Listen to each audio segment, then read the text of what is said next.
Greetings, my beautiful lovelies. It's Emmy. How are you? It's great to see you and welcome back. Today I'm going to be making a red lobster chicken cobbler, and this recipe has been going around. I dare say it might have even been viral. I saw this recipe and I can see the appeal. We are going to be using Red Lobster Cheddar Bay biscuit mix, which is the somewhat homemade version of the Red Lobster cheddar biscuits that you can get when you go to the store. I've never made these before. You add water, cheese, the mix, and some butter on top to get homemade biscuits. Homemade biscuits. We're going to use this along with a handful of other ingredients to make essentially a casserole.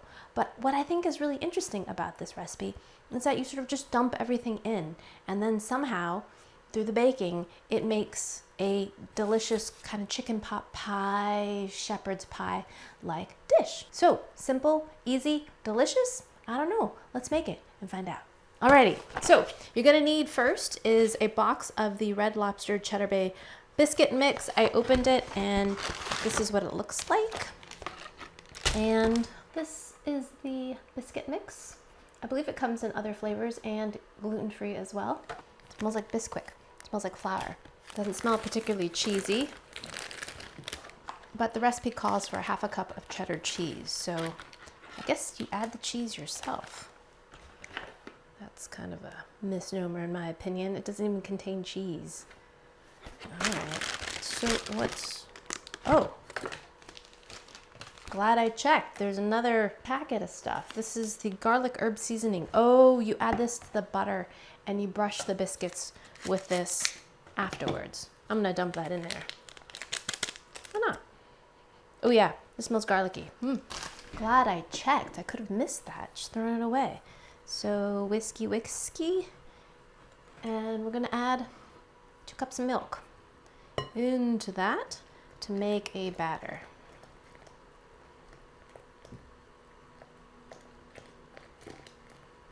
I am using, I believe this is low-fat milk. You could use whole milk, skim milk, plant-based milk, but we're going to be adding chicken to this. So if you're making this plant-based, you would use something plant-based, right? Chicken alternative. I guess you could try tofu. Not sure how well that works. Oh, seitan would work. Yes, that would work. You'd get a nice kind of chicken-y texture.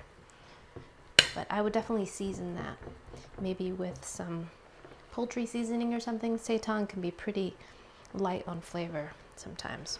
All right, so we've got a pretty thin batter here.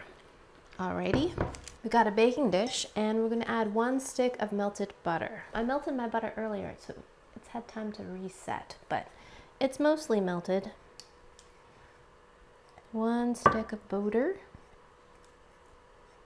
Okay, I'm gonna try to distribute that around. That didn't really work. All right, so we've got our butter distributed. Next, I've got some cooked shredded chicken, and this is chicken from one rotisserie chicken. So 1 whole bird, and we're gonna just dump that in. Kind of distribute that around.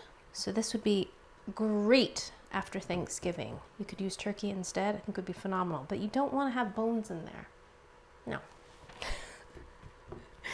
All right, so got my chicken in there. Next,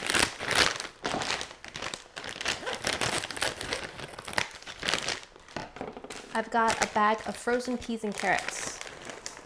Just sprinkle those right on top. Look how instantly colorful that is. I love it. So cheery. That is not up to my quality control. No.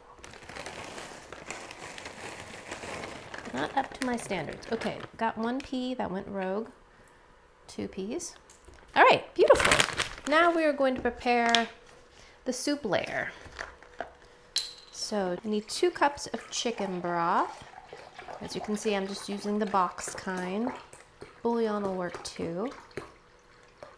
And whenever I get the box kind, I always try to get the reduced sodium.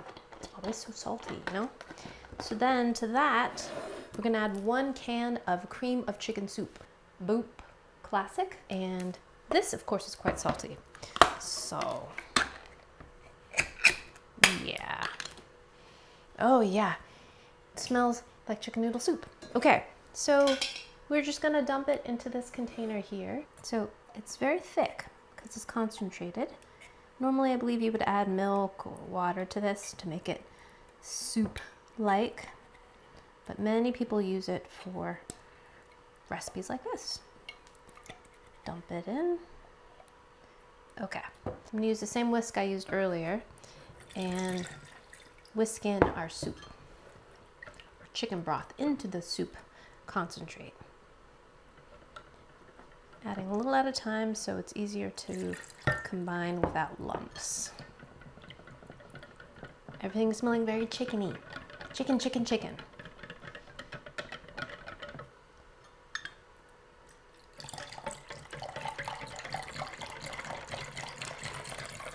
Alrighty, there we go. Next, we were gonna add our cheddar cheese biscuit mix, which is kind of thickened a bit. Nice. Pour this over the top. Here we go. Bloop, bloop, bloop, bloop, bloop, bloop, bloop, bloop, bloop, bloop, bloop, bloop, bloop, bloop. Love it.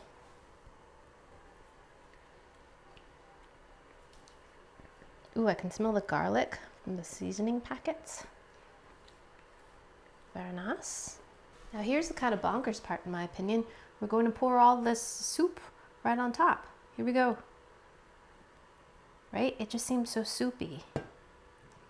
I don't know, trust. I'm gonna trust because there's a lot of rave reviews about this recipe. Oh my gosh, hope this pan is not too small. Guess we shall find out. This is an 8 by 3/4 by 13.5 baking pan. Whoa, I was not expecting chunks in my soup here, but there they are. So now into a preheated 350-degree oven for 50 to 60 minutes until the biscuit mix is cooked. And then we shall give this a taste. All right, my lovelies, see you in an hour. I hope it doesn't overflow.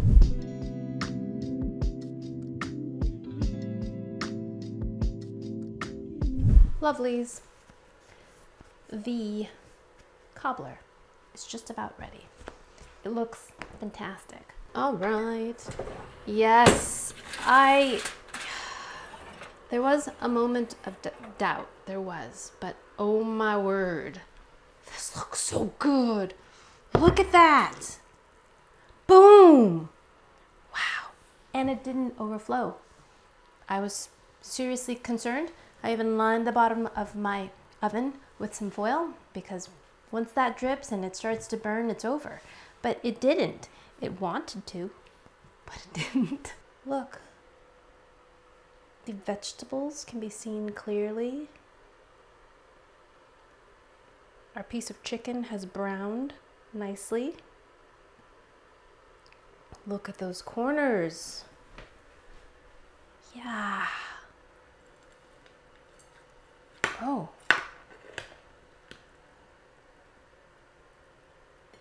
Wicked hot.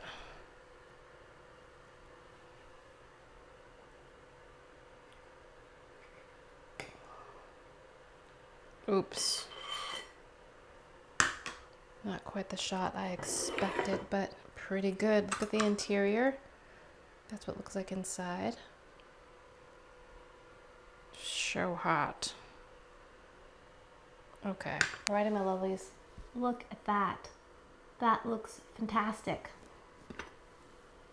We got our peas and carrots, big hunks of chicken. And we've got a crust. Look, it made its own crust. Amazing. So this immediately reminds me in terms of how it baked up as the Impossible cheeseburger pie that I made with the biscuit mix and how it kind of made its own crust. This too made its own little crust, except the crust is on top. Smells fantastic. My entire kitchen smells like chicken pot pie. And we're gonna give this a taste and hopefully not burn the roof of our mouths. All right, I'm gonna cut the chicken. This is kind of a big piece. All right, so hot.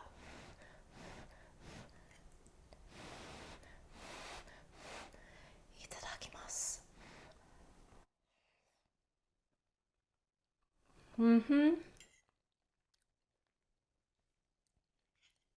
pretty stinking delicious. This is a perfect meal for fall and winter. It's cozy, it's comforting, it's warm.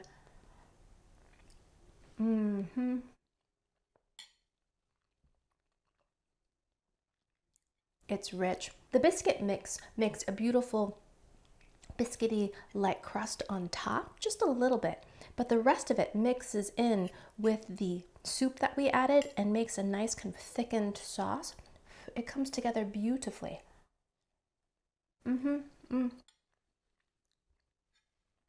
All the flavors of a chicken pot pie. You've got that chicken soupy flavor.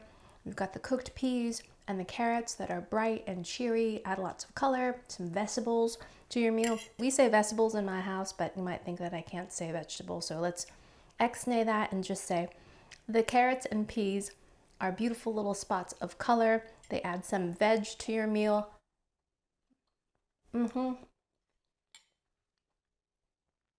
butter that we added makes the sauce nice and rich, but not at all heavy. It's not overly salty, which I super appreciate. Definitely recommend the low sodium chicken broth. So delicious. The chicken is tender, and we couldn't get anything easier than using a pre-cooked rotisserie chicken, or if you've got leftover chicken or leftover turkey from turkey dinner. Perfect.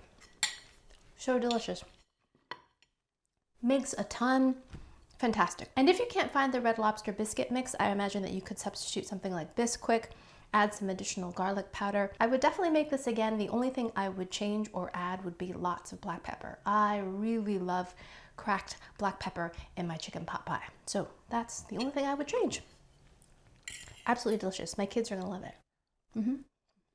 I think you will too. All right, my lovelies, there you have it. The famous Red Lobster chicken casserole cobbler. Absolutely delicious. Totally recommend it. Easy to make and delicious too. Alrighty, my lovies. Thanks so much for watching. I hope you enjoyed that one. I hope you learned something. Please share this video with your friends. Follow me on social media. Get in touch with me. Share with me any recipes or foods that you'd like me to taste or try. I always love hearing from you. Like this video, subscribe, and I shall see you in the next one. Toodaloo. Take care.